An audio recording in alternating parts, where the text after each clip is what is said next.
Então, oremos. Senhor Deus e Pai, muito obrigado pela oportunidade de estarmos reunidos para estudarmos mais a Tua palavra e aprendermos.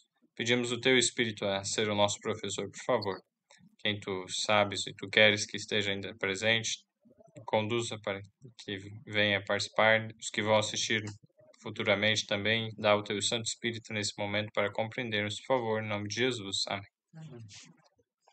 Amém. Sejam todos muito bem-vindos.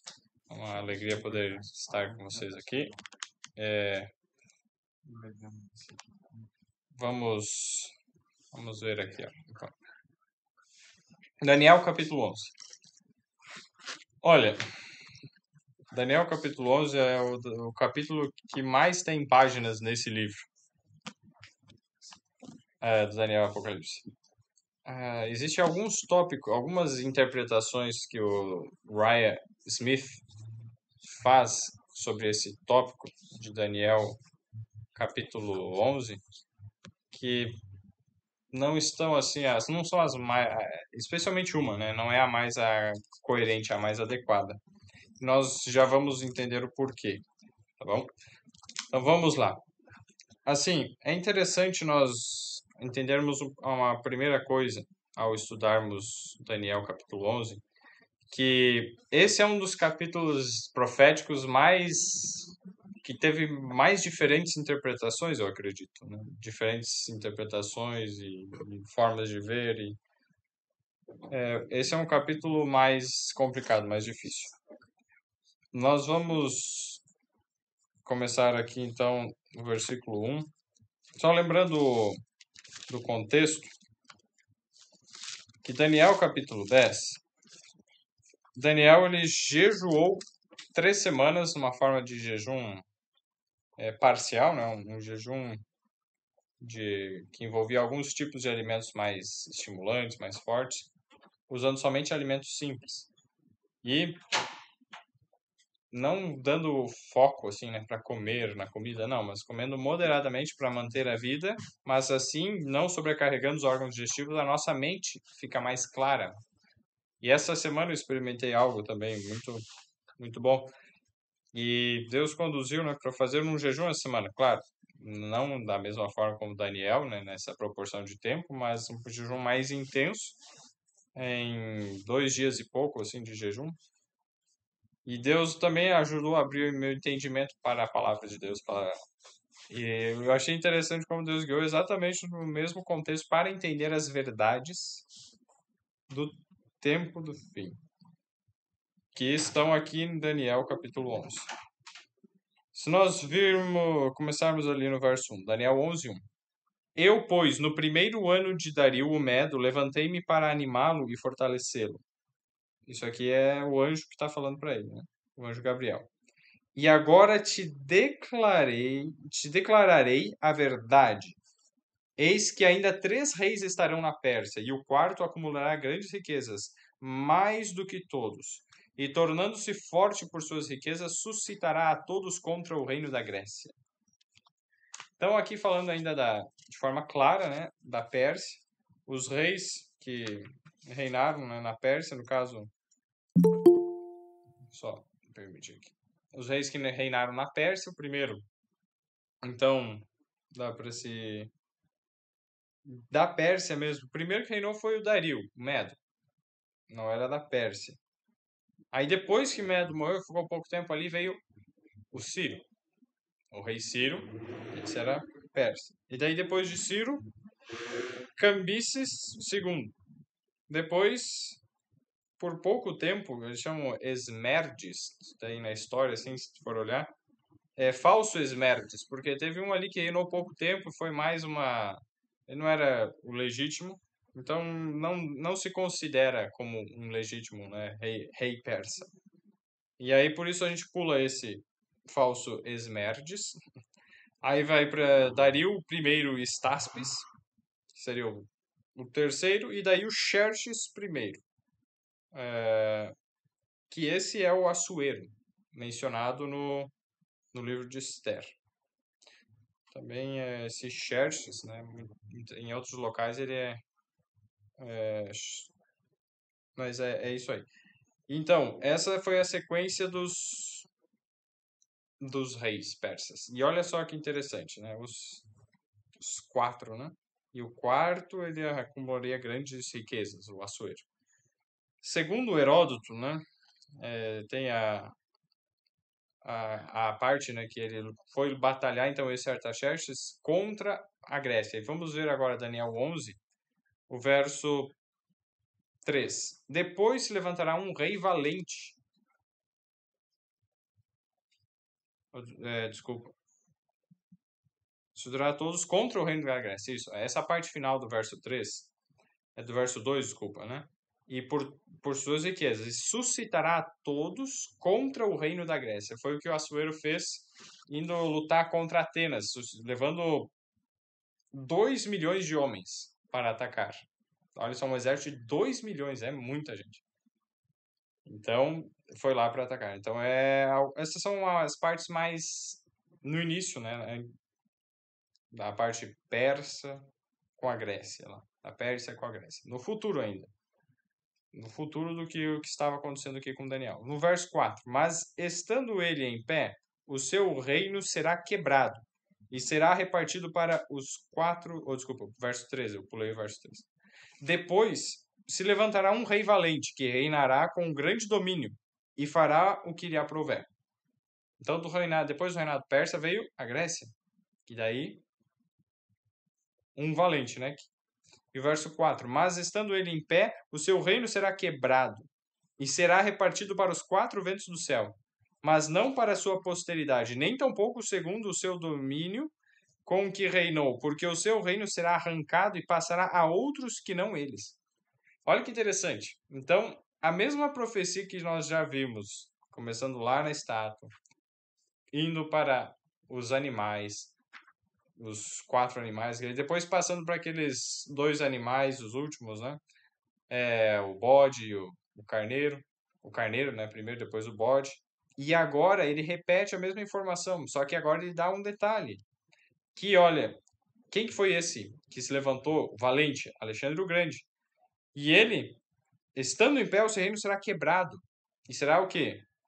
No verso 4 ali, será repartido para os quatro ventos do céu, mas não para a sua posteridade. Então, aquelas quatro cabeças do leopardo, ou os quatro chifres, né, que sobem no lugar do chifre do bode, que vem, né, são representados aqui pelos quatro ventos. E não são da sua posteridade. E a gente já viu, né, Alexandre, não foram filhos dele que reinaram, mas foram os quatro generais que dividiram o reino. Aqueles que a gente já comentou, né? Cassandro, Lisímaco, Seleuco e Ptolomeu. Então, esses quatro, Cassandro, Lisímaco, Seleuco e Ptolomeu, dividiram o reino em umas porções que não é exatamente assim, um bem para cima, bonitinho, norte, sul, leste, oeste, mas com porções que ficavam mais ao norte, mais ao sul, mais ao leste, mais ao oeste. A região ali entre a Europa, a Ásia e a África, né? Eles se dividiram. Então, dá para se dividir, de certa forma, com relação ao quê? O que define norte ou sul? A terra gloriosa. O local onde o povo de Deus vivia. Então, o local, o centro ali do povo de Deus, ali é tido como centro dos eventos. Né? Jesus viria naquele local. Ainda não tinha vindo nessa época. Então, por isso que ele é considerado como centro. Tá, nós vimos o verso 4. Agora o verso 5. E será forte o rei do sul, mas um dos seus príncipes será mais forte do que ele, e reinará poderosamente. Seu domínio será grande. Então, quem estava na parte do sul era o Ptolomeu, que foram depois os que vieram depois, né, de Ptolomeu, eram os Ptolomeus, no caso. Né? E eles governavam. Aí tinha. Vamos seguir aqui no verso 6.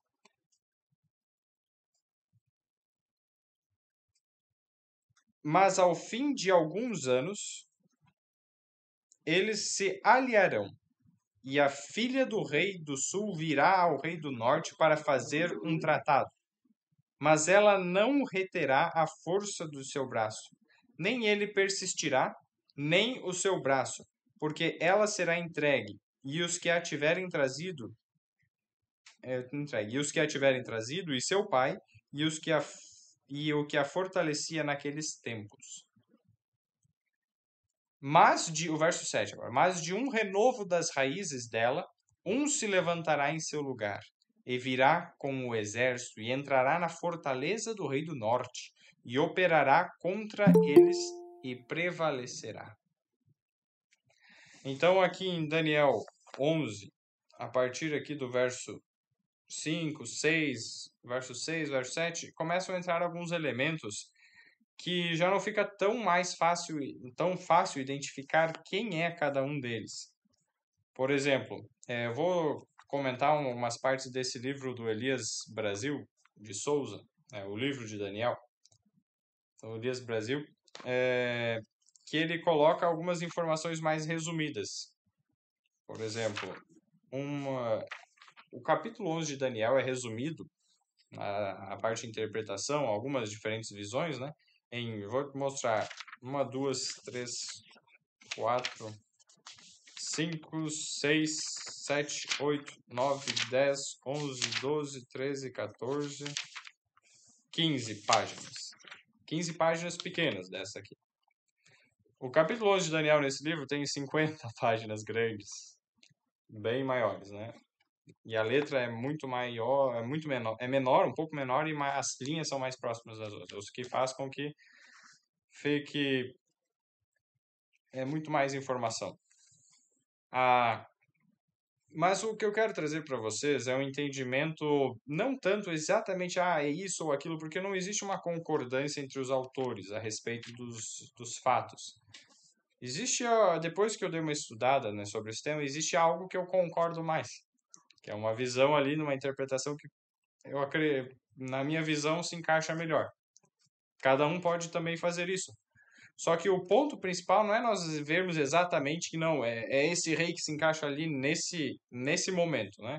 Porque o que era para ser claro, que nós já vimos, Daniel 7, Daniel 8, desde Daniel 2, a estátua, depois Daniel 7, dos animais, Daniel 8, alguns outros animais, e agora essa parte, não tem muita margem para dúvida. Ele deixa claro. Mas aqui, o objetivo principal, ao meu ver, assim, não é nem tanto dizer, tem que ser esse rei se encaixar ali, porque ele cita vários eventos, várias guerras, várias situações que aconteceram. Mas o ponto central é que ele vai trabalhando sempre com norte e sul, norte e sul. Então, a maneira principal de nós procurarmos entender o capítulo 11 de Daniel é tendo em vistas o quê? Que ele envolve um grande conflito. Daniel, no capítulo 10, ele entendeu aquela palavra dessa, que envolvia grande conflito. Depois que ele entende, então o anjo vem revelar um pouco mais a respeito desse grande conflito. Só vou compartilhar mais uma vez esse detalhe, né, dos versos 6 e 7, do que está nesse livro então, do Elias Brasil. De Daniel 11, 6 e 7. O intercâmbio assim, entre o sul e o norte começou com Ptolomeu, rei do sul, e Seleuco, rei do norte. Expulso de Babilônia por seu rival Antígono. Então, Antígono era rival de Seleuco. Então, ele foi expulso da Babilônia. Seleuco buscou proteção no governo de Ptolomeu, rei do Egito. O rei Seleuco, né, que era do norte, que tinha a Babilônia, que estava ao norte da Terra Santa. Aí, por isso, né, ao reino do norte. Ele foi lá pedir auxílio, né, do reino do sul, que era o de Ptolomeu, rei do Egito. E acabou se tornando um dos príncipes ou generais de Ptolomeu. Porém, com a ajuda de Ptolomeu, Seleuco recuperaria os territórios perdidos no norte, vindo a se tornar mais forte do que o seu benfeitor. É o que a gente leu aqui no verso 5. Né?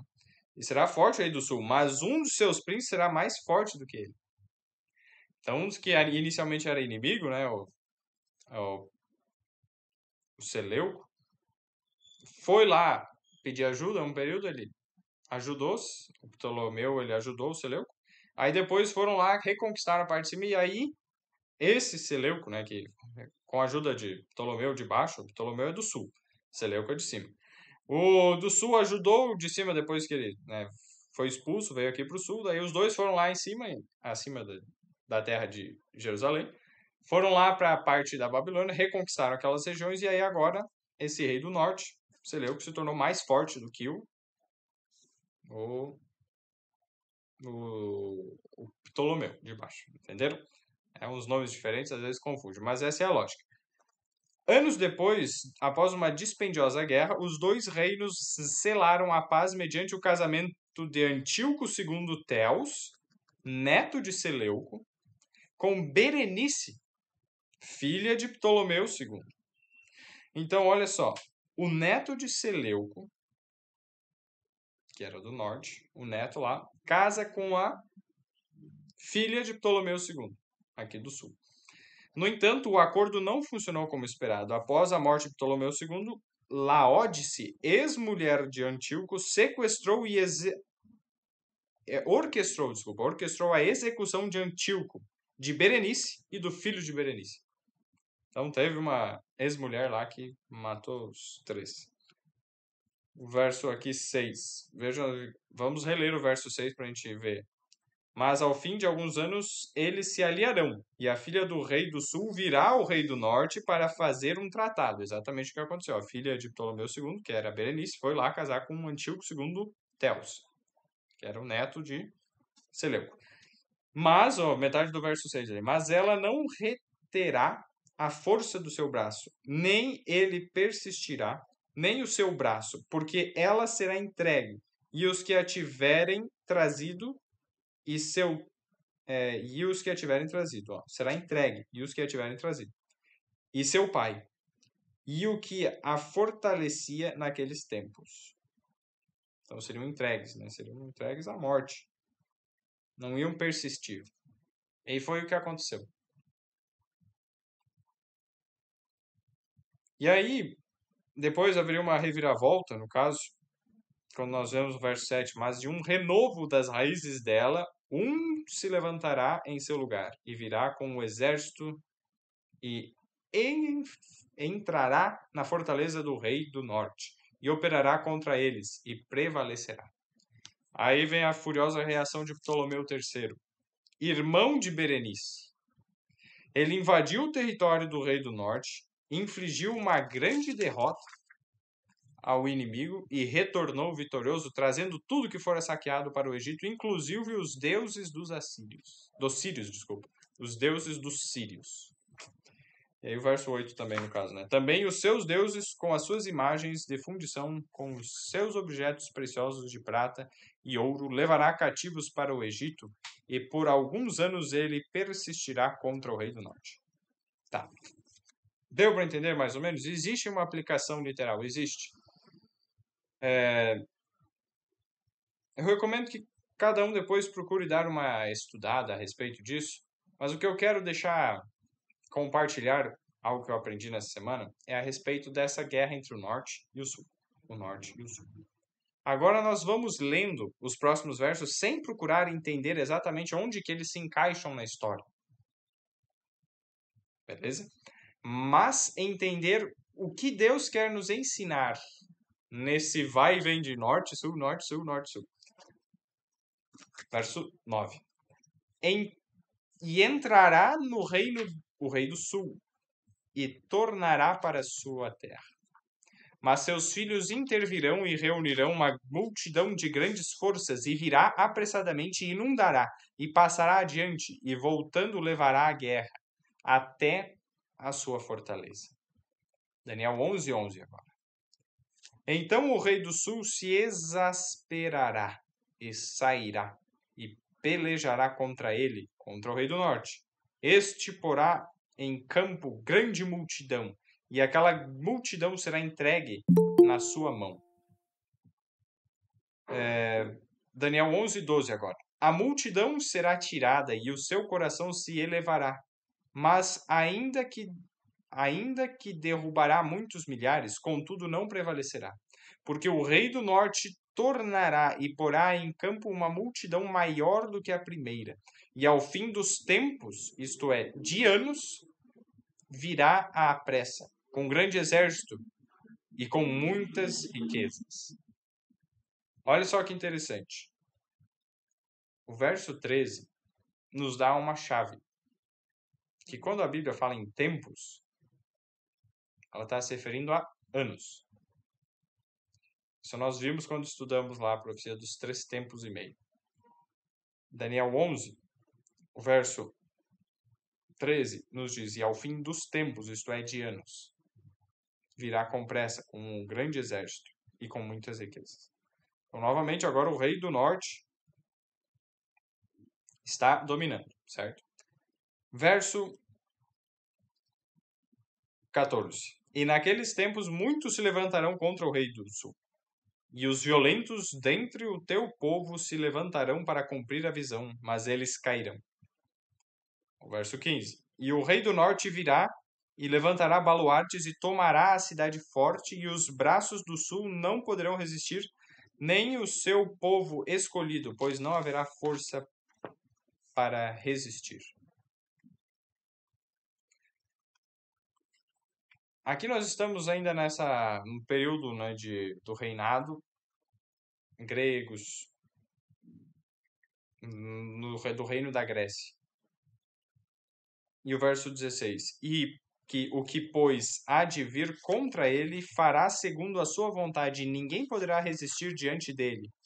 E estará na terra gloriosa, e por sua mão haverá destruição. Nesse verso, no verso 16, é dito que vem alguém diferente que faz o quê? Ninguém pode resistir diante dele. Quando a gente estudou lá sobre o quarto animal de Daniel 7, né, terrível e espantoso, que pisava pés, quebrava, né, despedaçava com a boca, e pisava pés e desmigalhava tudo e não deixava resto, é uma linguagem semelhante. E também, ninguém fará segundo a sua vontade, a vontade dele. E depois, ele estará na terra gloriosa. Isso é uma alusão mais clara ao reinado de Roma. Então, quando Roma chega, ela vai e conquista inclusive, né, a terra gloriosa lá. A terra ali de Jerusalém, Israel, né, o território de Israel, que depois, né, continuava sob o jugo, né, desses reinos mundiais que dominavam nessa região. E agora o verso 17. E dirigirá o seu rosto para vir com a potência de todo o seu reino. E com ele os retos. Assim ele firmará e lhe dará uma filha das mulheres para corrompê-la. Ela, porém, não subsistirá, nem será para ele. Depois virará o seu rosto para as ilhas, e tomará muitas. Mas um príncipe fará cessar o seu opróbrio contra ele, e ainda fará recair sobre ele o seu opróbrio. No reinado de Roma, Jesus vem. E ele faz cessar o opróbrio. E o que Jesus passou, o opróbrio dele mesmo vai fazer recair sobre ele.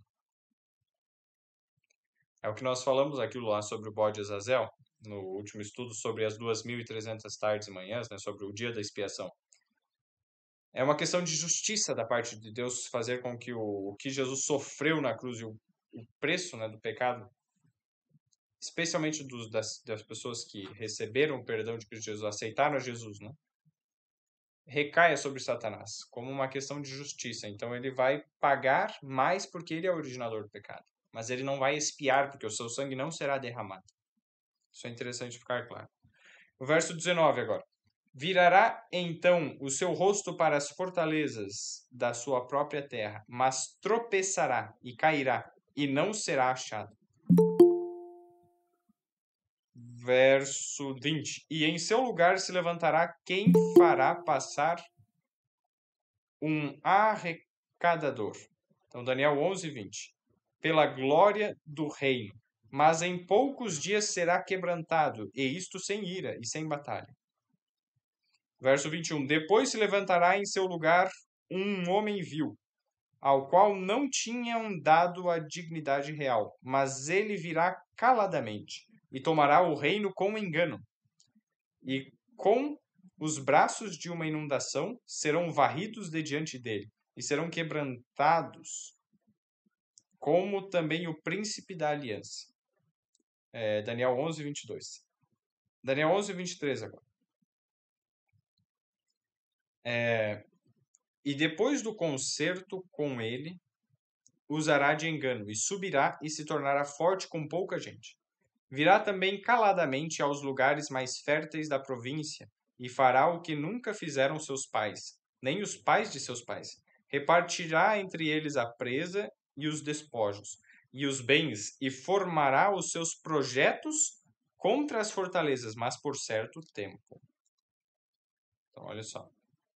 O verso 25 agora. E suscitará a sua força e a sua coragem contra o rei do sul, com um grande exército, e o rei do sul se envolverá na guerra com um grande e muito poderoso exército, mas não subsistirá, porque maquinarão projetos contra ele. E os que comerem os seus alimentos o destruirão, e o exército deles será arrasado, e cairão muitos mortos. Percebam, muitas guerras, conflitos, e mortos, e mortos, e mortos. Norte e sul, norte e sul. Vamos continuar. Daniel 11, verso 27. Também estes dois reis terão o coração atento para fazerem o mal.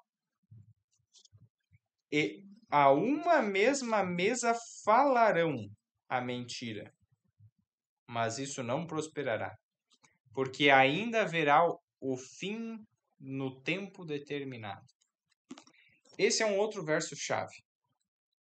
Mais importante do que a gente entender exatamente onde se aplica cada uma das coisas que nós lemos, que é algo difícil. Eu digo sinceramente, se fosse entrar detalhadamente, seriam necessários uns 3 ou 4 estudos aqui no grupo.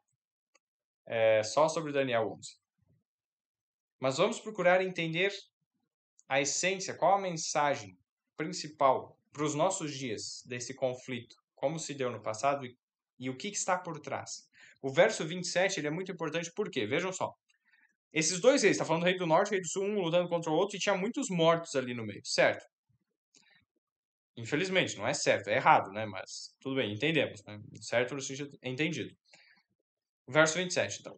Daniel 11, 27. Também esses dois reis terão o coração atento para fazerem o mal. Os dois. Peraí, um não é o bonzinho e o outro o vilão?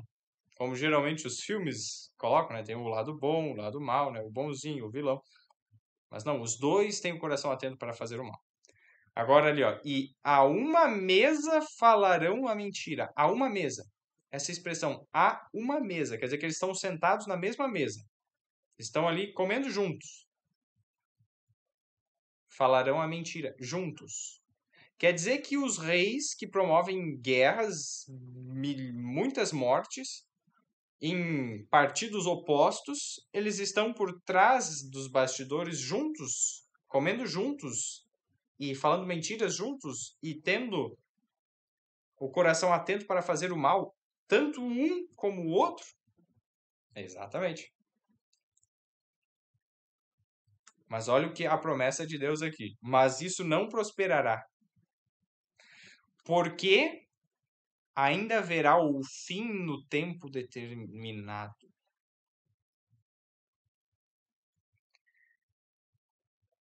Os grandes conflitos que existiram e existem na Terra, existe um poder por trás. Vamos deixar pausado um pouco aqui, marcar Daniel, e vamos para João, capítulo 8.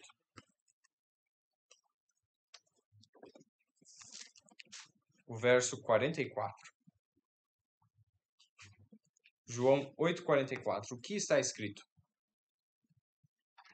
Quem achou e quiser ler, pode levantar a mão. Ou quiser achar, né? E ler. Minha mãe pode ler aqui. Então, pode ler. Vós sois do diabo, que é vosso pai, e quereis satisfazer os desejos. Ele foi homicida desde o princípio e jamais se firmou na verdade, porque nele não há verdade. Quando ele profere mentira, fala do que lhe é próprio, porque é mentiroso e pai da mentira. Muito obrigado. Então, olha só. O diabo, Satanás, ele foi o quê? Pai da mentira. E não só isso. Homicida desde o princípio.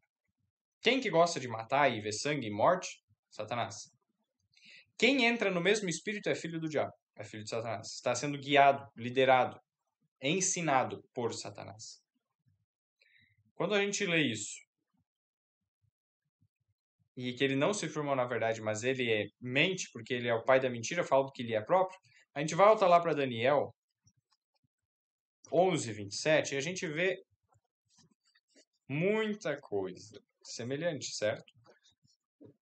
Também estes dois reis terão o coração atento para fazerem o mal.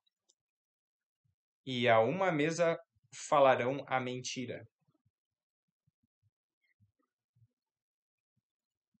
Satanás está guiando, manipulando extremos em todos os tempos da história da Terra, das guerras, dos conflitos. Para quê? Para matar. Para causar ódio, destruição e mortes. Existe um princípio de Hegel, que chama a dialética hegeliana, que se alguém tem o desejo de implantar uma ideia, uma forma é você criar dois opostos e colocar um oposto contra o outro. E aí, grupos desse lado lutam contra o outro grupo desse outro lado, e nesse conflito, nesse ódio, nessa destruição, há muita morte. E depois de tanto atritar, as pessoas ficam angustiadas, não aguentamos mais essa guerra, essa ódio, e aí, de tanto esfregar um oposto no outro, chegam numa síntese, num resultado, que é o que inicialmente uma pessoa queria.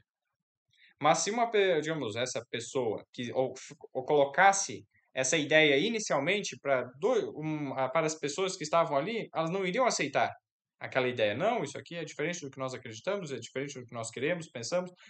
Não iriam aceitar. Mas quando você cria essas coisas e trabalha, nas ideias, cria conflitos, cria o caos e depois você oferece uma solução, entre aspas, por quê? Porque se essa solução tem como base a mentira, ela não é uma solução, ela é uma falsa solução, mas ela é algo que vai agradar ambos os lados que estavam em conflito. Então, esse princípio de Hegel,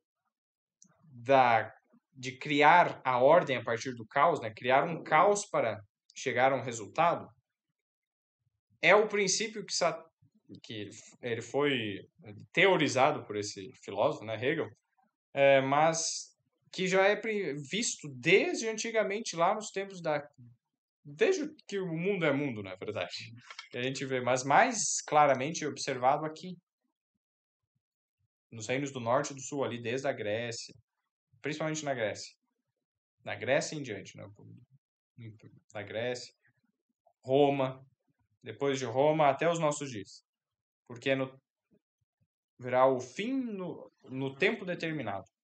Essas coisas, vão chegar a um fim. Deus vai trazer o fim. Para aqueles que viveram naquela época, talvez já tenha chegado uma parte dos juízos de Deus, mas o juízo virá, certamente. Para muitos que aparentemente não sofreram nada. Fizeram muita maldade, mas aparentemente estavam tranquilos, não sofreram essa vida. Mas Deus vai trazer o juízo.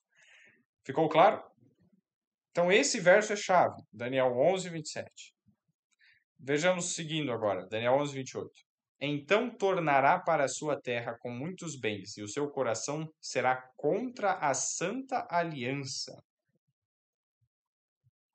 E fará o que lhe aprouver, e tornará para a sua terra.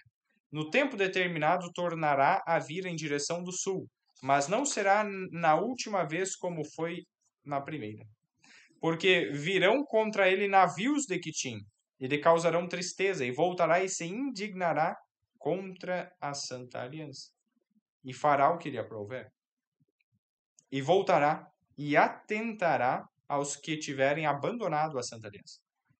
E braços serão colocados sobre ele, e profanarão o santuário e a fortaleza, e tirarão o sacrifício contínuo, estabelecendo abominação desoladora. Novamente, essa palavra sacrifício ela foi acrescentada, tirarão o contínuo. Não vamos nos entrar muito em detalhes dessa parte, existem símbolos que não são tão claros, mas vamos procurar, como eu falei, né? Nos ater ao que fica evidente no texto. Então, o norte, ali o reino do norte está tentando e não está tendo sucesso, né, nas suas campanhas contra o sul. E veja o verso 32 agora. E aos violadores da aliança, ele com lisonjas perverterá, mas o povo que conhece ao seu Deus se tornará forte e fará proezas. E os entendidos entre o povo ensinarão a muitos. Todavia cairão pela espada, e pelo fogo, e pelo cativeiro, e pelo roubo, por muitos dias. Aqui é claro, esses versos 32 e 33, a perseguição que nós já vimos, né? Que o reino do chifre pequeno, do chifre, né, que se engrandece e se torna, que começa pequeno, mas depois se torna maior, mais proeminente que todos os outros, lá de Daniel 7, que o reino que cresce, né, que é comparado também com aquele chifre, né, que cresce e se espalha e domina, em Daniel 8, esse reino, ele faz o quê?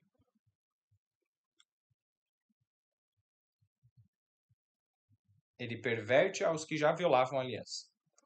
Existe um grupo de pessoas que violava a aliança. Veja só no verso 32. Aos violadores da aliança, ele com lisonjas perverterá. Então ele encontra um grupo de pessoas que já está violando a aliança com Deus. Então esse poder vem e perverte. Mas o povo que conhece ao seu Deus se tornará forte e fará proezas. Então o povo fiel a Deus prospera, inicialmente, no início do cristianismo, né? Veja o verso 33, ele resume séculos de história. E os entendidos entre o povo ensinarão a muitos. Então, a pregação do evangelho seria, ensinariam a verdade, o evangelho que Jesus deu para ser ensinado. Mas, vejam só, verso 33, né? Todavia cairão pela espada, e pelo fogo, e pelo cativeiro, e pelo roubo, por muitos dias. Quantos dias? 1260 dias proféticos são 1260 anos. O período de domínio desse chifre pequeno, que se tornou grande, né? Então, esse poder que reinou na Idade das Trevas, desde o ano de 538 até 1798, esses 1260 anos, foi o período da Idade das Trevas. É uma profecia que está ali em Daniel 7, que diz que ele reinaria, quando que ele reinaria e como. Então, esse poder reinou nesse período. E fez isso. Veja o verso 34 agora.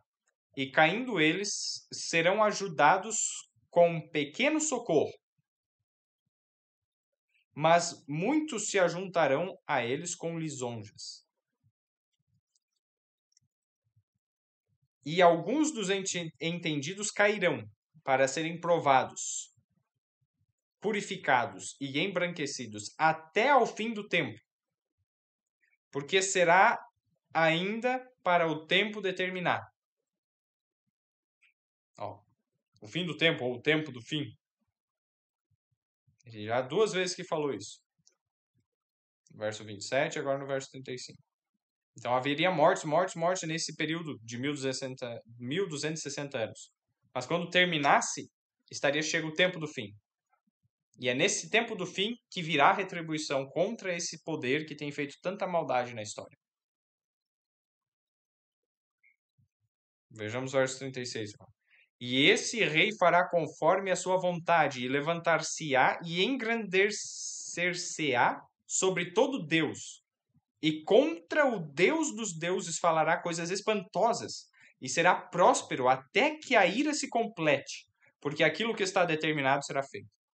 Não é difícil nós percebermos que esse é o mesmo poder que teve a arrogância de falar contra Deus, parecendo o próprio Deus. se colocando no lugar de Deus, que fala segundo Tessalonicenses capítulo 2, que é o homem da iniquidade, o filho da perdição. E como nós já vimos, filho da perdição, que fala em segundo Tessalonicenses 2, ele é também citado por Jesus em João 17 como sendo Judas. O filho da perdição que se perdeu era um dos 12 discípulos, e ele, até os últimos momentos da vida de Jesus, os outros discípulos o consideravam como um dos melhores, um dos mais qualificados. E não viam o engano, mas Jesus via, e Jesus várias vezes advertia e falava. E aí o que acontece? Aquele que era um dos mais belos, inteligentes, fortes discípulos de Jesus, apóstolos, né? Trai Jesus com um beijo. Vende Jesus por o preço de um escravo.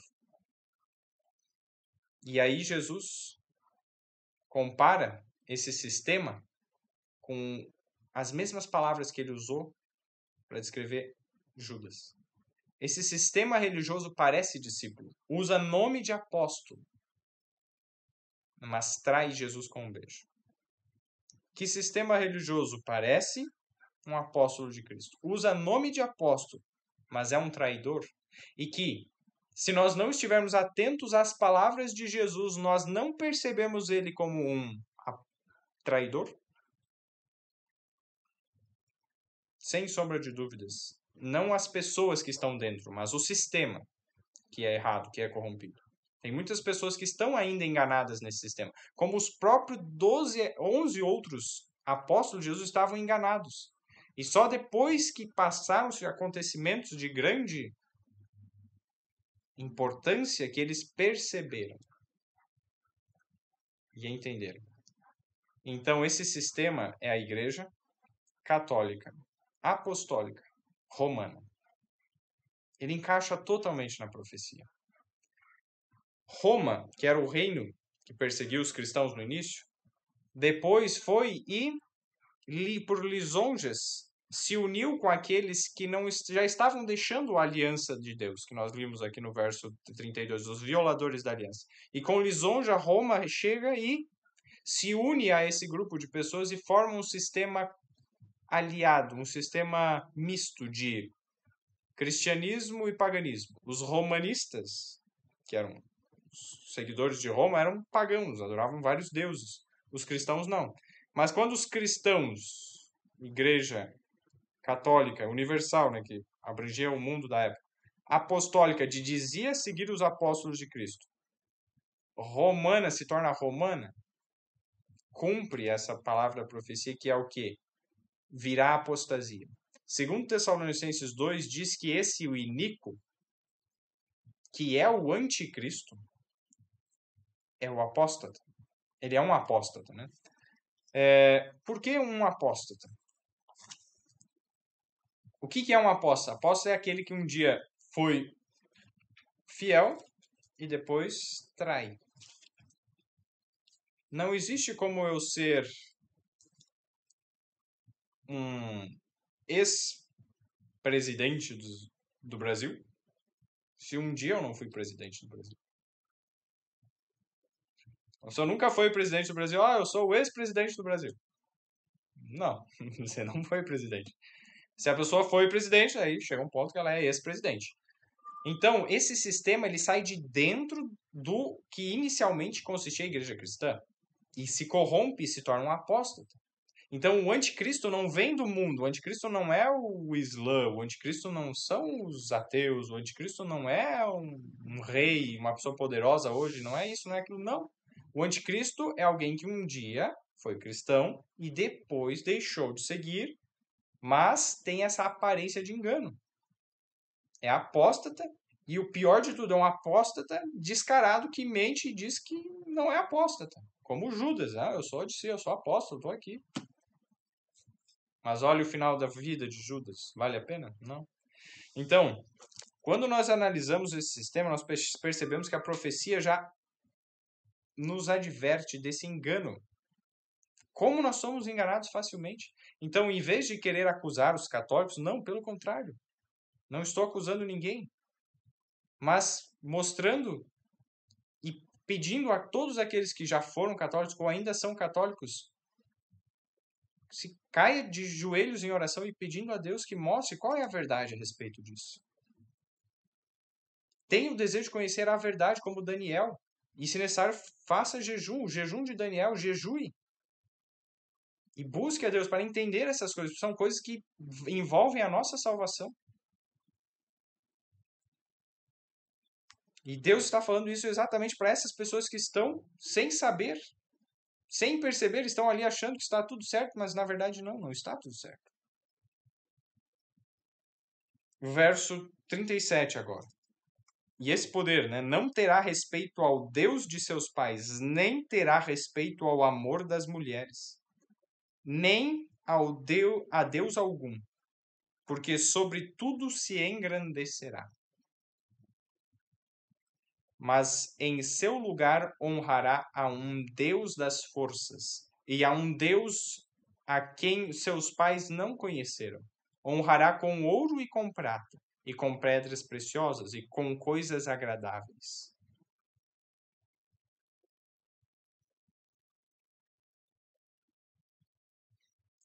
E com o auxílio de um Deus estranho agirá contra as poderosas fortalezas, e aos que o reconhecerem multiplicará a honra, e os fará reinar sobre muitos, e repartirá a terra por preço. Feudalismo da Idade Média. É exatamente isso. Como ele reinou, ele dava o poder para quem aceitava a sua autoridade. Ele distribuía, e se algum rei não aceitava a autoridade, ele humilhava. Até aqui está descrevendo coisas que já aconteceram. No verso 40 até o 45 entram cenas que nos envolvem. E é a parte principal do estudo de hoje. Daniel 11:40. Vamos fazer mais uma oração pedindo que o Espírito Santo nos guie. Senhor Deus e Pai, estamos entrando agora em um terreno muito importante da profecia bíblica. Que não seja eu, Senhor, falando, interpretando, pois minha cabeça não tem capacidade de interpretar os símbolos, Senhor. Mas Tu sabes, Tu criaste esses símbolos e os deixaste aqui para nós conhecermos a verdade. E eu entrego, Senhor, minha vida e de cada um dos que aqui está, para que o Senhor nos revele qual a verdade. Dá-nos o desejo de conhecer a verdade e estarmos preparados, por favor. Em nome de Jesus. Amém.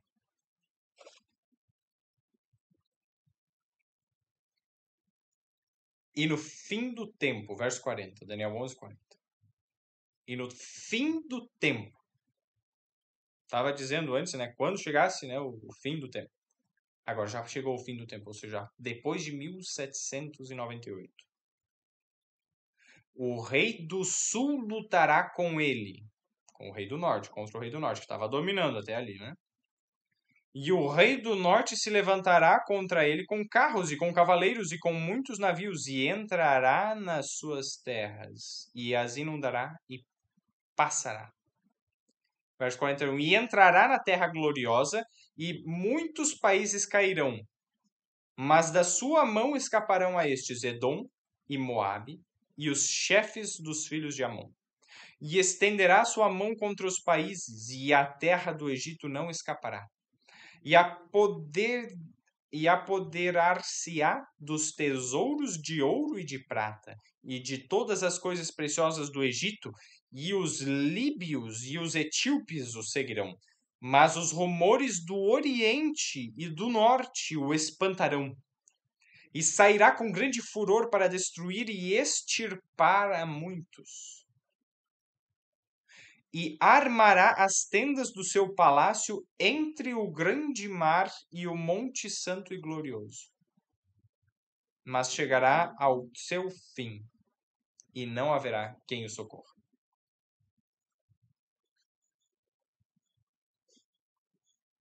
As poucas palavras no início do verso 40 descrevem o que nós estamos vivendo hoje, desde 1798. Então, Daniel 11:40 na parte inicial. Que Deus nos ajude a entender isso, por favor. E no fim do tempo, o rei do sul lutará com ele. O rei do sul, que aqui é comparado nessa profecia de Daniel 11 ao Egito, e o rei do norte, que é comparado à Babilônia, são símbolos.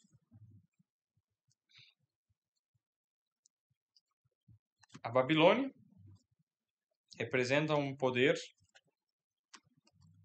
contrário ao povo de Deus, como o sul também.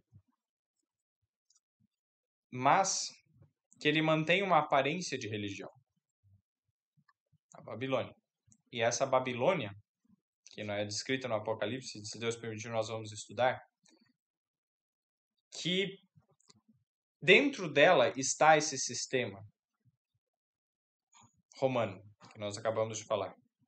Então, esse sistema romano faz parte de Babilônia. E quando nós vamos para Apocalipse capítulo 11, interessante que fecha até no mesmo número,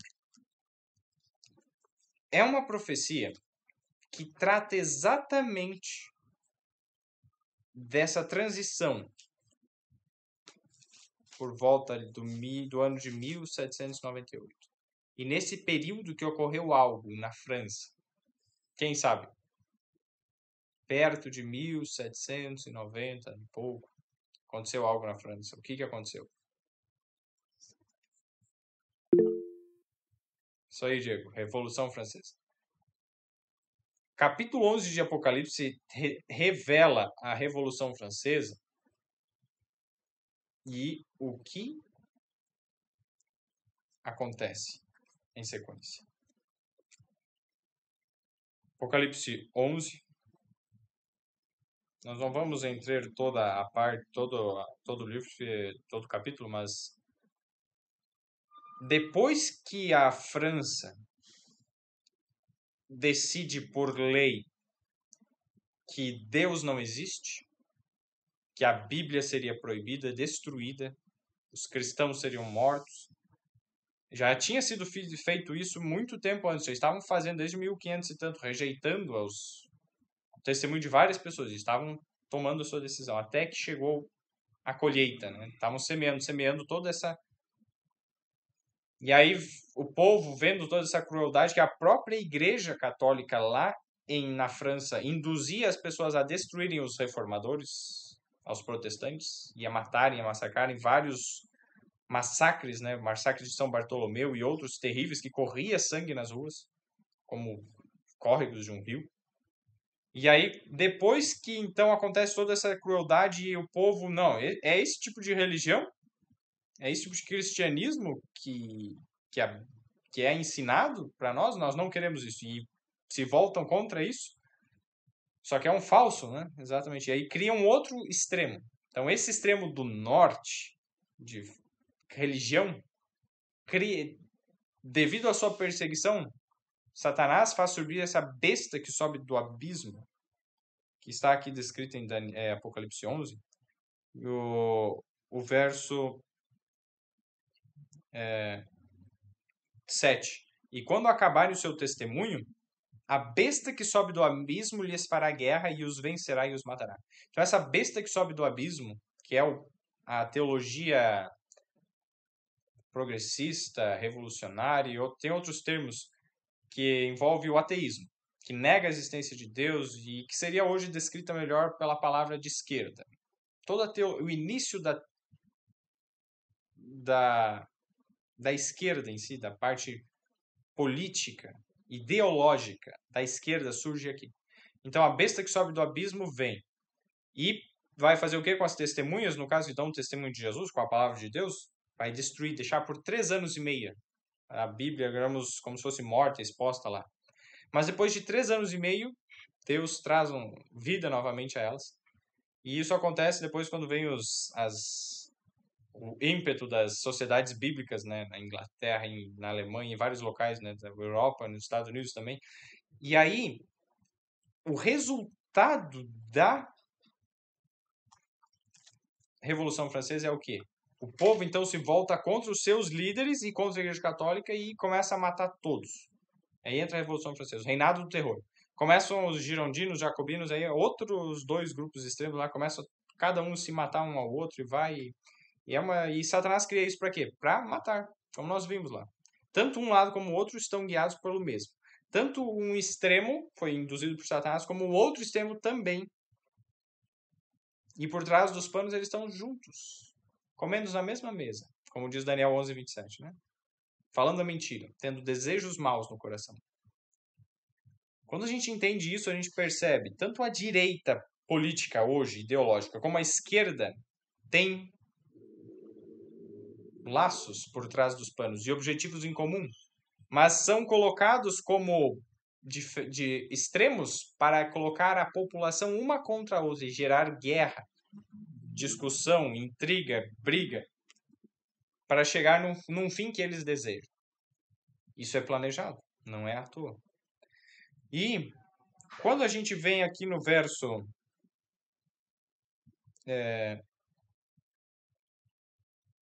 seguindo aqui no verso 8, Apocalipse 11, verso 8, e jazerão os seus corpos mortos na praça da grande cidade, que espiritualmente se chama Sodoma e Egito, onde o nosso Senhor também foi crucificado. Peraí, Jesus foi crucificado em Sodoma? Não. Em Egito? No Egito? Também não. Mas qual é a ideia aqui? É simbólica.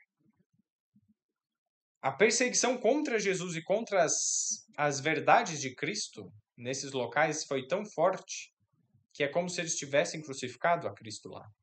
O Egito, desde o povo de Israel, quando Moisés chegou lá para Faraó, em Êxodo, se quiserem abrir lá, segundo livro da Bíblia,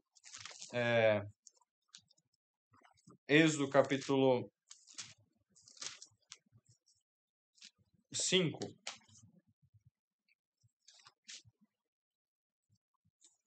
o verso 2.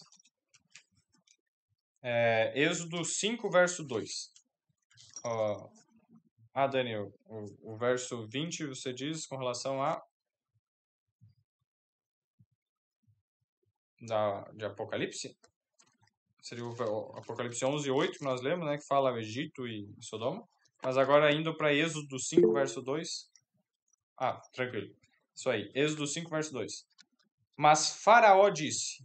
deixa o verso 1 primeiro. Êxodo 5, 1. E depois foram Moisés e Arão e disseram a Faraó, assim diz quem? O Senhor, Jeová, a palavra, né? O Senhor Deus de Israel. Deixa ir o meu povo para que me celebre uma festa no deserto. Mas Faraó disse, quem é o Senhor cuja voz eu ouvirei para deixares Israel? Não conheço o Senhor, nem tampouco deixareis ir Israel. Essa audácia, ousadia de dizer, quem que é o Senhor? Não conheço. Não existe esse Deus. Quem é? É o mesmo espírito que existe no ateísmo, né? Que Deus, não existe Deus. Exatamente. E também os judeus, né? Quem é esse Jesus, que é o que se diz ser Deus, né? Rejeitaram. Então, esse espírito de rejeição, né? É o mesmo espírito do ateísmo hoje. E aí muitos estão dizendo, não, mas o ateísmo é diferente, porque ele não tem o Deus. Veja só na França. Eles disseram, nós não acreditamos em Deus, mas colocaram o quê? Uma mulher, uma prostituta, como símbolo da razão. E disseram, agora a nossa Deus é a razão. O ser humano tem uma necessidade de adorar. Mesmo sem perceber, coloca algo ou alguém em pedestal para ser adorado. Em evidência, em prioridade na sua mente, nos seus princípios. Então, quando os franceses, né, fizeram isso, eles colocaram a razão como a sua Deus. E hoje, quem é ateu, evolucionista, né, coloca a ciência, muitas vezes, como uma deusa para ser adorada, né?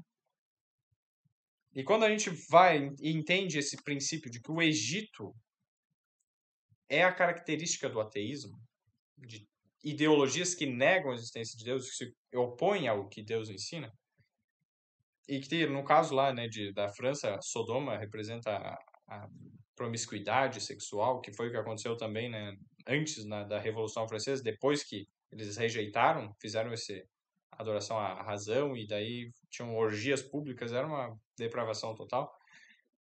E aí depois veio, né, os acontecimentos da Revolução Francesa, o Reinado do Terror, mas teve esse intervalo ali de 3 anos e meio, né?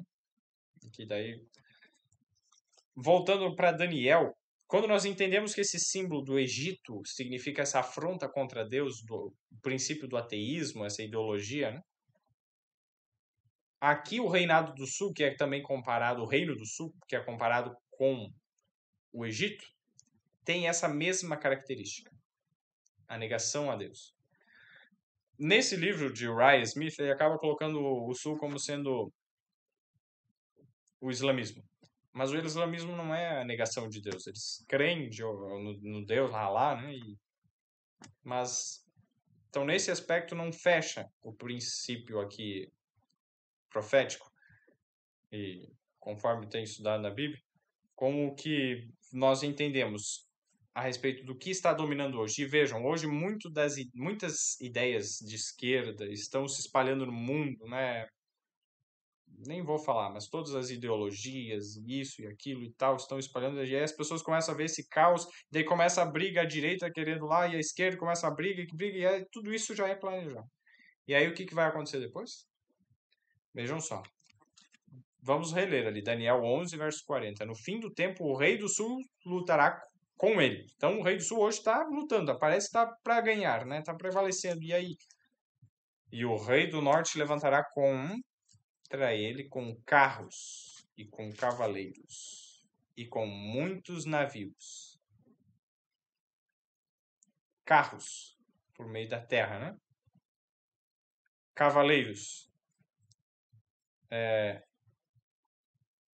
também pela terra. E com navios, pelo mar. E entrará nas suas terras e as inundará e passará. Então, a direita ideológica vai dar um revanche sobre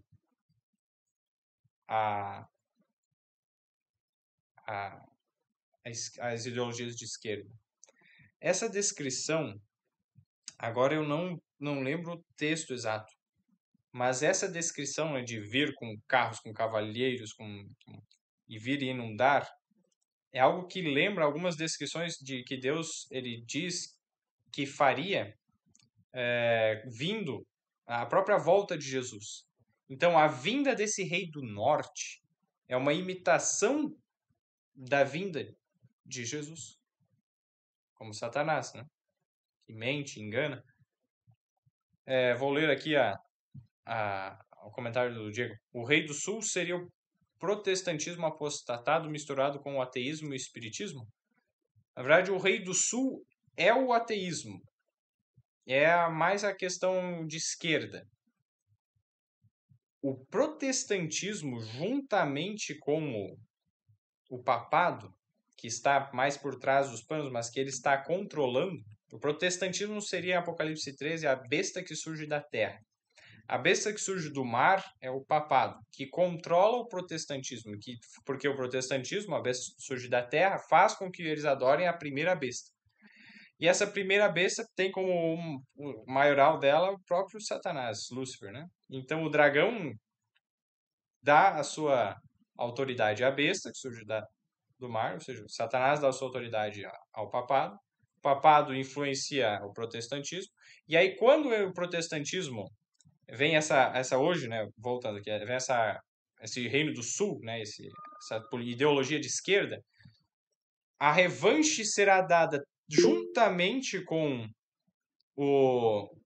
os protestantes, que estão unidos, né, com o reino do norte, que são o reino do norte, né, juntamente com a influência, né, do papado, os protestantes apostatados, que nem você comentou, bem colocado, e o conflito daí que vai existir, e a união entre esses poderes se dará com base também no espiritismo. O espiritismo vai, então, permitir essa união entre o protestantismo e o papado, que vão fazer essa união e revanche contra essa ideologia de esquerda e se unirem, inclusive, contra o rei, né, esse príncipe das trevas, Satanás. Então a ideologia assim de esquerda ela vai se dissipar nessa revanche que será dada. E quando no verso 40 ele coloca essa semelhança com a volta de Jesus, se nós compararmos isso, deixa em pausado aqui, vamos mais um pouco. 2 Tessalonicenses capítulo 2, a gente comentou algumas vezes esse capítulo, mas vamos ver o verso 9. Verso 8 e 9.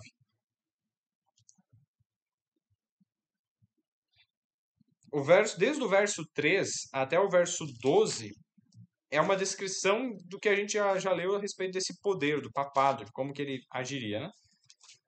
Mas vejam a descrição aqui da 2 Tessalonicenses, capítulo 2, o verso 8 e 9. Então será revelado o iníquo, que é o anticristo, né? A quem o Senhor desfará pelo assopro da sua boca e aniquilará pelo esplendor da sua vinda. Então, o anticristo seria revelado antes e ele só seria destruído quando Jesus voltasse. E o verso 9: a esse cuja vinda é segundo a eficácia de Satanás, com todo o poder e sinais e prodígios de mentira. E o verso 10 também. E com todo o engano da injustiça para os que perecem, porque não receberam o amor da verdade para se salvar. Então, tudo que esse poder tem feito é segundo a eficácia de Satanás. Satanás deu seu poder ao papado. Então, o dragão deu seu poder à besta que sobe do mar, né? Em Apocalipse 13. Então, vai crescendo e vai dando a eficácia de Satanás, só que isso vai chegar num clímax. Qual que é esse clímax, esse ponto máximo, esse evento máximo que Satanás vai fazer o quê? A vinda. A esse cuja vinda é segundo a eficácia de Satanás, a vinda do anticristo. Aquele que se coloca no lugar de Cristo. Até hoje não foi utilizado todo o poder e sinais e prodígios de mentira. Mas quando for utilizado uma vinda, segundo a eficácia de Satanás, com todo o poder e prodígios e sinais de mentira, e com todo o engano da injustiça, a gente até hoje não viu isso. Mas quando isso acontecer, todos vão receber esse engano, exceto aqueles que receberam o amor da verdade para se salvar. Então, para nós sermos salvos, nós precisamos de uma coisa: o amor da verdade. O amor pela verdade, o amor à verdade. Exatamente ali, ó, o Diego falando, né? As religiões pagãs esperam seus messias, o Maitreya, exatamente. Todas as religiões, o Islã, né, os próprios judeus hoje, né, aguardam o Messias, que segundo eles ainda não veio, os hinduístas, os budistas, e todos aguardam a vinda. Nós estamos lendo aqui, a vinda de quem, né? Mas sem ter consciência disso. E aí, essa ideologia, né, de esquerda parece que está dominando o Reino do Sul, né, que nem nós temos visto. O Reino do Norte, o Reino do Sul, o Norte, Sul. Outra forma de dizer direita, esquerda, né, nos termos atuais dos nossos dias. E aí, quando vem esses conflitos, para que Satanás cria esses conflitos? Para matar pessoas, para ceifar vidas. É simples, a gente leu ali. E é terrível, é horrível isso. E Deus vai trazer a justiça a isso. Deus vai trazer um fim a isso. E está na hora, já passou da hora, né? Dá pra dizer, mas Deus tem seu tempo determinado. Vamos voltar para Daniel. Então, nós vimos aí a vinda de um. E aí, quando aqui em Daniel, verso 40, vem o reino do norte, como que dominando assim, imitando a volta de Jesus, né? Essa vinda com glória, vem o verso 41. E entrará na terra gloriosa, e muitos países cairão, mas da sua mão escaparão. Antes, vamos analisar, entrarão na terra gloriosa. O que Satanás está querendo que as pessoas pensem sobre Israel hoje? Não, é o centro das nossas atenções, deve estar em Israel, porque quando acontecer alguma coisa em Israel, isso aí é para a igreja, é o sinal que Jesus está voltando. É isso mesmo? É o que Deus disse? Não, na Bíblia não fala nada disso, que Israel é o centro. Pelo contrário, vai ser o centro da vinda do anticristo. Exatamente esse reino do norte, quando ele vier e der essa revanche, ele vai imitar a vinda de Cristo, e essa imitação da vinda de Cristo faz com que a sua ideologia se espalhe para o mundo inteiro e todos se unam nessa mentira, nessa tríplice união. É interessante, algo que eu nunca tinha compreendido, mas eu vou citar aqui. Lá em Apocalipse 13, vamos só abrir lá. Na verdade, não é Apocalipse 13, não. É Apocalipse... 16, o verso 13, quando vai falar a respeito dessa tríplice união do dragão, da besta e do falso profeta, diz que o quê?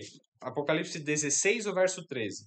E da boca do dragão, e da boca da besta, e da boca do falso profeta, vi sair 3 espíritos imundos semelhantes a rãs. Porque são espíritos de... Verso 14 agora. Porque são espíritos de demônios que fazem prodígios, os quais vão ao encontro dos reis da terra de todo o mundo para os congregar para a batalha naquele grande dia do Deus Todo-Poderoso.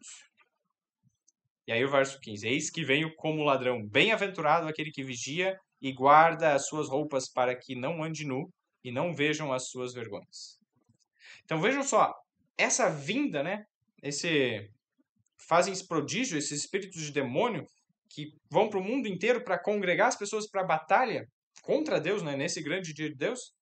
Jesus diz logo em seguida, bem-aventurado. Desculpa, eis que venho como ladrão. A vinda de Jesus como um ladrão. Satanás não vai conseguir imitar totalmente a vinda de Jesus, mas vai fazer com tantos sinais e poderes com tantos prodígios que Jesus chega a dizer que enganaria, se possível, até os escolhidos. Mateus 24, se não me engano. E aí agora aqui, Apocalipse, né, 16, o verso 15, né, ele diz, bem-aventurado aquele que vigia e guarda as suas roupas, para que não ande nu e não sejam vistas as suas vergonhas. Esse é o que nós precisamos fazer. É nesse momento, antes de Jesus vir, vem essa imitação da vinda de Jesus. E por que, o detalhe que eu queria trazer aqui, por que rãs? Por que rãs? Quando a gente vê que aqui está falando nas pragas de Apocalipse 16, as taças daí, né? As 7 pragas, é um paralelo das pragas do Egito, as 10 pragas do Egito. Existe um paralelo, existe uma simbologia. E quando a gente vai lá em Êxodo, novamente, vamos lá para Êxodo, na parte que fala das rãs, vamos observar aqui que desde a primeira praga, se a gente for aqui em Êxodo capítulo... Desculpa aqui, vamos ver. Êxodo capítulo 7, exatamente. Começa a primeira praga. Isso, obrigado. Primeira praga, o sangue, né, nos versos 14 ao 25. Depois, as rãs, os verso 8, capítulo 8, verso 1 a 15. Vamos aqui, né, ver das rãs. Capítulo Êxodo 8, verso 1 a 5. Depois disse o Senhor a Moisés, vai a Faraó e diz-lhe, assim diz o Senhor, deixa ir o meu povo para que me sirva. E se recusares deixá-lo ir, eis que ferirei com rãs a todos os teus termos. E o rio criará rãs, e subirão e virão à tua casa, e ao teu dormitório. E vai falando, né, o que ia fazer. E verso 7, olha, vamos pular para o verso 7. Êxodo 8, 7. Então os magos fizeram o mesmo com os seus encantamentos, e fizeram subir rãs sobre a terra do Egito. Peraí, os magos fizeram o mesmo.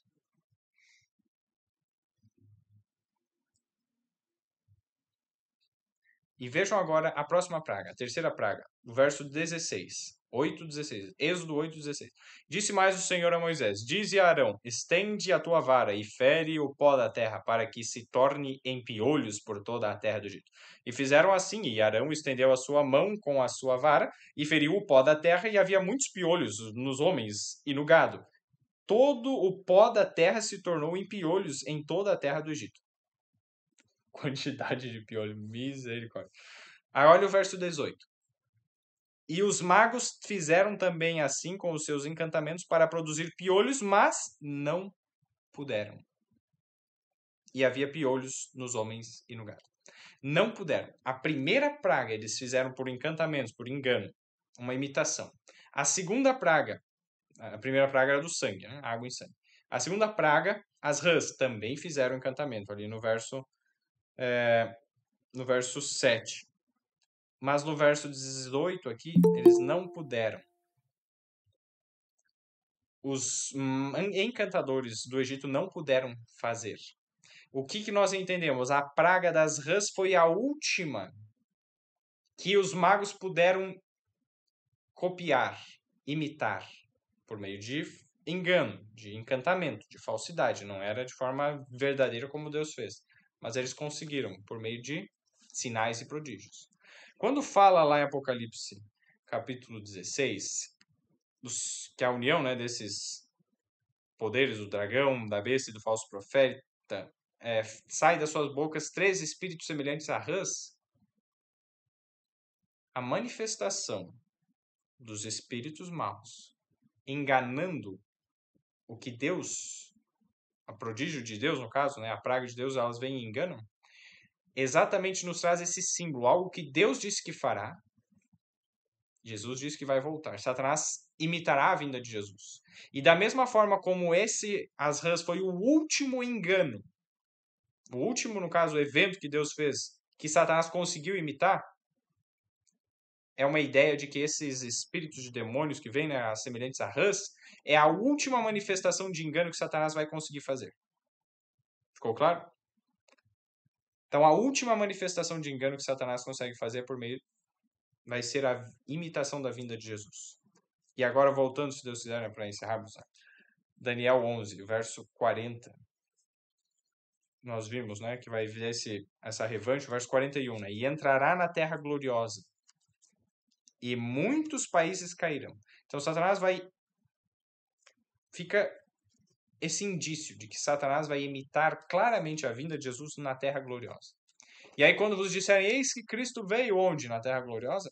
Não creiais, Jesus disse, né? Porque eis que está lá longe, não? Jesus, quando vier, vai vir como ladrão e todo olho verá. Apocalipse 1:7.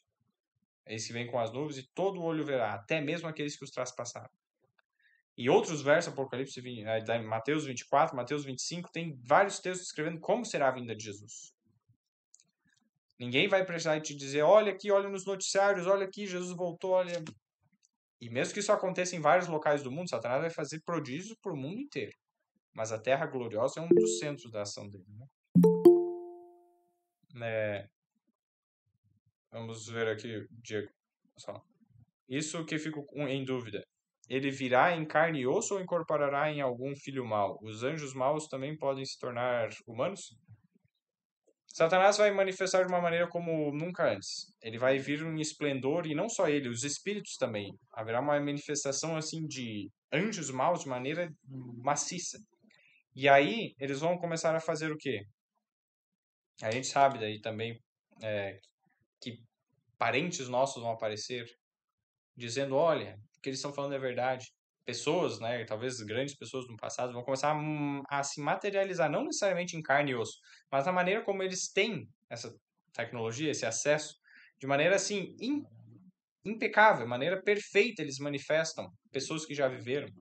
E Satanás vem como se fosse o próprio Cristo, ele fala muitas palavras como se fosse o próprio Cristo. Ele fala, faz milagres, e aí as pessoas começam a... Eu muito facilmente caio nesse engano. Eu não tenho força para resistir. Somente se eu receber o amor da verdade, o amor de Cristo. Essa é a única coisa que pode me salvar. E como que eu posso receber esse amor da verdade? Lá em Apocalipse que nós lemos, vigiar e guardar as minhas roupas. Essas roupas não minhas, mas as que eu recebi de Cristo, a justiça de Cristo. Me apegar à justiça de Cristo que eu recebi dele e vigiar, buscando o amor de Cristo dentro de mim. É isso que nós podemos e devemos fazer se queremos não ser enganados. Porque quando vier, aí vem toda a descrição. E é interessante que Edom, Moab e Amon eram parentes de Abraão, mas de povos que se desviaram e se tornaram inimigos do povo de Deus. Então Deus aqui fica um símbolo também de que muitas pessoas de povos que hoje nós consideramos inimigos, nossa, aquele daquela religião, daquela outra, muitos deles vão o quê?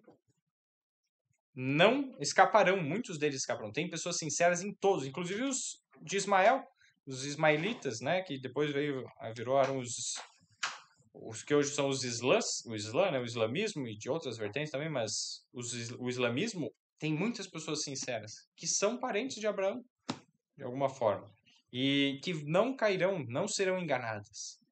Então, o Rei do Sul não é o islamismo. O Rei do Sul é exatamente as políticas ateístas e de esquerda. E aí quando vem e se une o norte, daí domina e acaba abafando, e aí entra Satanás, imita a vinda de Jesus e vem.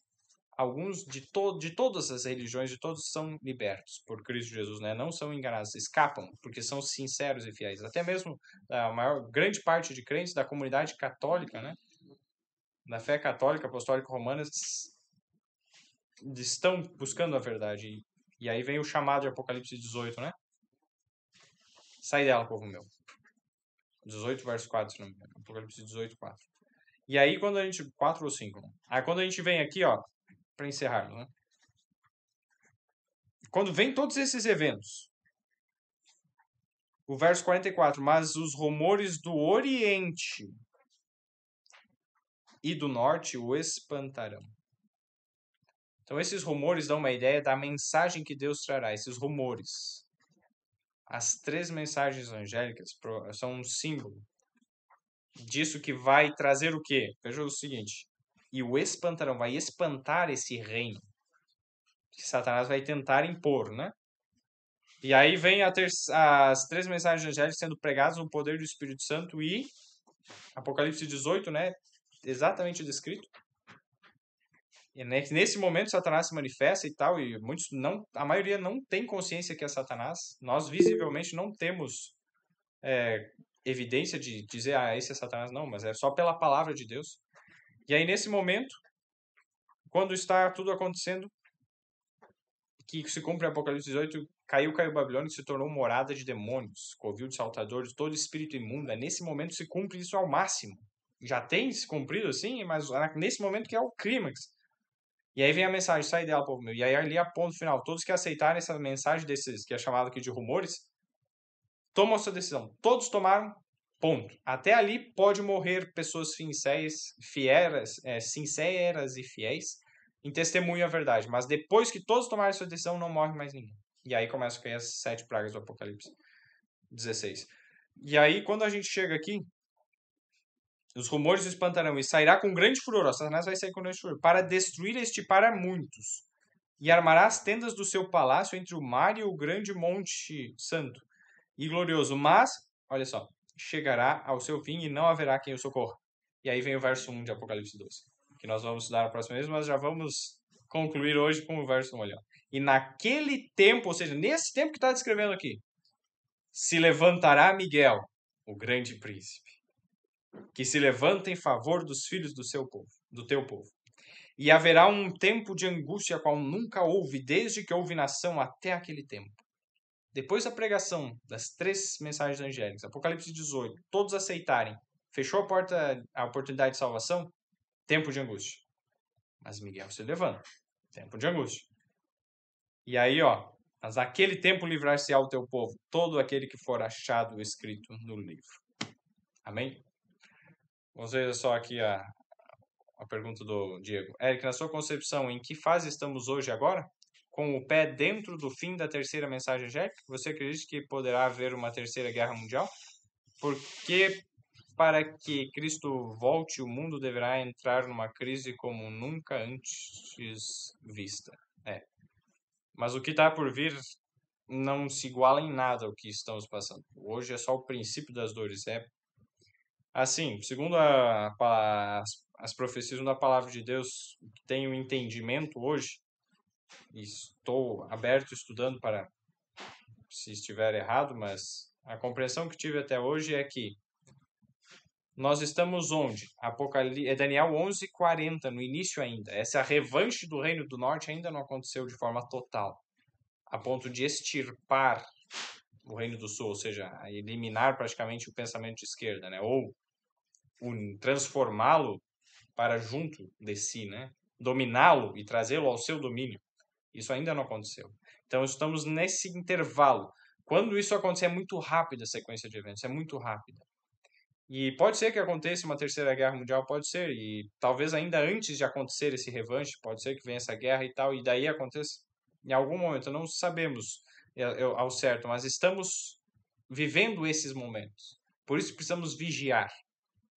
Vigiar. Não há tempo, o tempo acabou para perdermos, não há tempo para perder. Precisamos nos firmar na palavra de Deus.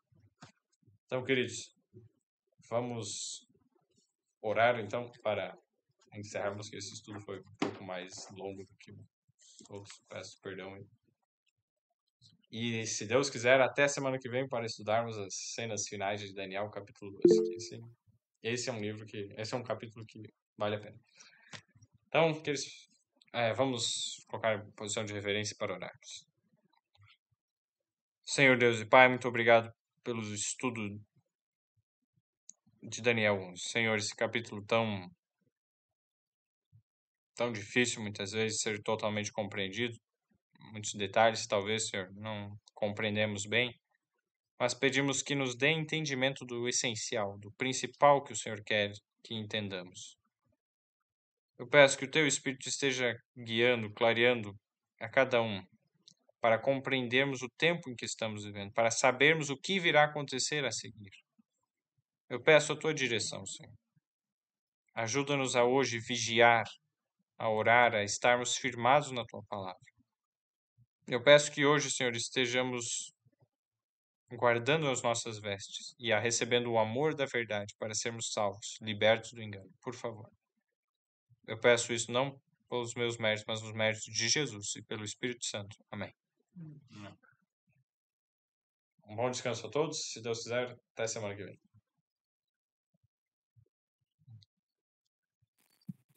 Bom descanso a todos. Feliz sábado.